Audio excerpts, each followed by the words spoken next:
So let's begin the first part, the theoretical part. Uh, Chapter 1, Forces and Movements. So we'll be studying today the part which is based on this moment part. So movements will be working here. So we'll start with the definition. What is basic movement of force? So movement of force is measure of its tendency to cause a body to rotate about specific point or x-axis.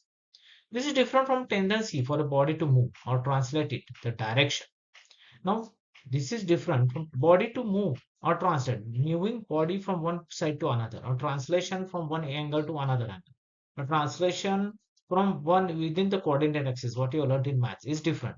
But movement of force means this force is going to act. What is the concept here? The force is going to act in this case. This remember the turning effect. We call it as turning effect of force. The action is due to this turning effect of force. This is going to create action. Then we'll call it as moment of force because the action is done by the force. Now it is physics. According to physics, what we'll be learning here, the product of what how we'll define the product of force multiplied by perpendicular distance, or we can say just force, the force into perpendicular distance. So we can explain it anyway, or the product of force and perpendicular. But force multiplied by perpendicular distance, it's the wordings we are using. From the line of action of the force to pivot or point where the object will turn. Remember, object is going to turn. Suppose this is any simple object that I'm taking, and I'm applying force over here like that. If force is applied, this force. Now across this point, the object should turn. This should turn in this direction. This will turn in this direction. It will rotate immediately. That will be a clockwise rotation. So if pivot is at the center, it depends. If pivot, we are changing the position of pivot according to the displacement, it is going to move. If pivot is over here, then the whole length, this length will be turned. In this case, the half turn will be there. From the length will be half off. If we will go with the complete turn, we will apply force. If the pivot is over here, and I'm applying force over here. If I'm having a pivot, pivot over here, and I'm applying force from this side. This is the side from where force is applied. Again, how it will the whole part. This whole part is whole part with the whole length. This is will be your apartment. It is going to turn like that.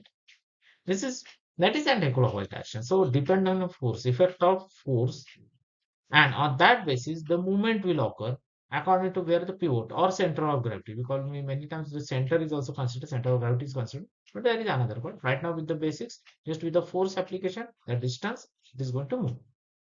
So another more important point is that occurs every time. It occurs every time when force is applied. Whenever force you are applying the force, it is going to occur. It does not pass through center of the body. That is what I was telling. It will not pass. Now see, this is not a centroid. Centroid means something in the middle, or it will depend on the shape of the body, how the centroid. But it does not pass through the centroid of the body. The movement. The movement is due to force not having equal, of course, not having equal and opposite direction. This is very important. It should not be. Just I'll highlight this part. It should not having. Okay, I'll highlight dark red here. Not having. Why not having? Why we are considering equal and opposite? If you consider equal and opposite for not having. Because if equal and opposite forces are acting, what is going to happen? It will be in equilibrium. No? It is going to be in equilibrium. Okay, they want to be in equilibrium. As a result, what is expected here?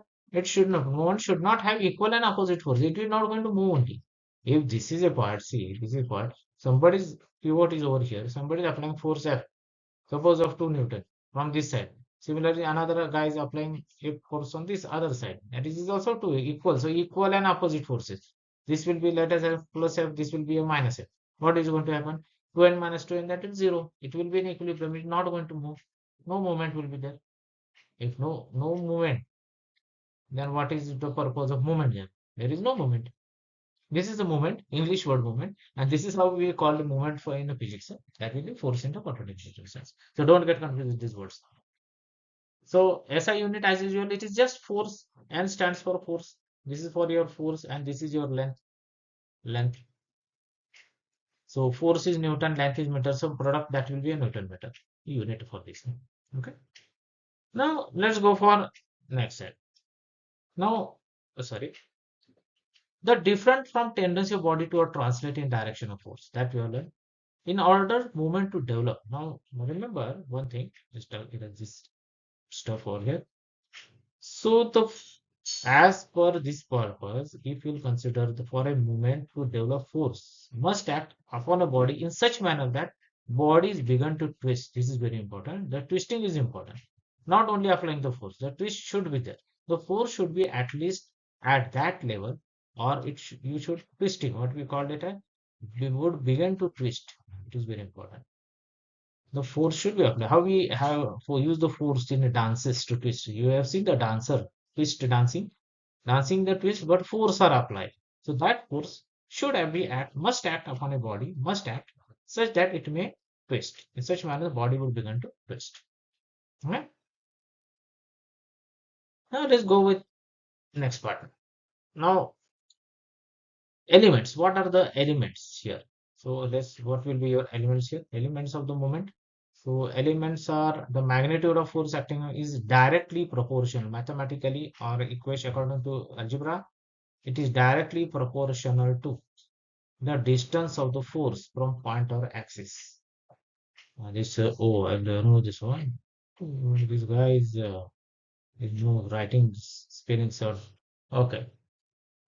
Directly proportional to the distance of the force from the point or axis. It is defined as usual, just I told you, the product of force and the moment arm. Moment arm is the perpendicular distance. This T, moment arm.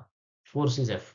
So moment arm or lever arm is a perpendicular. What it is? It is a perpendicular distance between and line of action of force and the center of moments. So you'll be having line of action of force and center of moments. So moment is equal to force into distance, that will be F into D.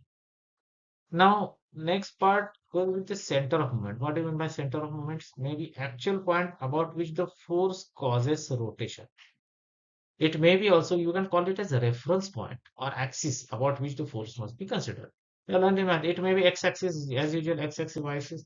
How it is going to rotate? Either it is going to rotate in this way, or if you'll go with according to coordinate geometry, I'm taking a bar for the unclear understanding, or it is going to rotate in this way.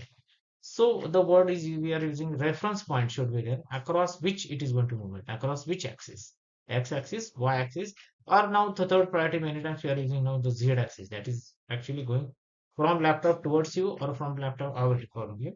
The third will be a three-dimensional axis. So how it is going to rotate? So from that moments we have to calculate, get the center of moment. On the basis of it, we have to calculate the moment of force. Okay, this was the basic.